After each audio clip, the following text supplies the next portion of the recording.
हाँ साथियों, ये मेरे लिए जीवन में भारतीय जनता पार्टी ने जितना काम करने का मौका दिया, मैं ये कह सकता हूं कि एक राजनीतिक कार्यकर्ता के तौर पर लगभग 30 साल से काम कर रहा हूं, लेकिन पहले कोई विचारधारा नहीं था साथियों। मैं इस पार्टी में जब आदरणीय प्रधानमंत्री जी के विचारों से इस पार्टी के साथ जुड़ा,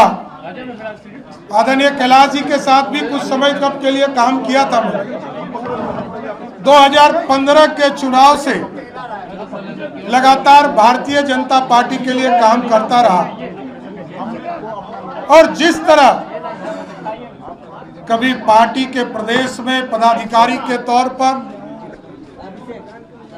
विधानमंडल दल में विधान परिषद के नेता के तौर पर और संगठन में काम करने का जो सर्वोच्च पद है, पार्टी के प्रदेश अध्यक्ष के तौर पर काम करने का मौका दिया। और जब एनडीए का स्वरूप 2024 में आदरणीय प्रधानमंत्री जी, आदरणीय तत्कालीन राष्ट्रीय अध्यक्ष जी के और बिहार की तमाम नेताओं के सहयोग से बिहार में एनडीए की सरकार बना, तब भी उप मुख्यमंत्री के तौर पर वित्त विभाग के तौर पर काम करने का मौका मिला।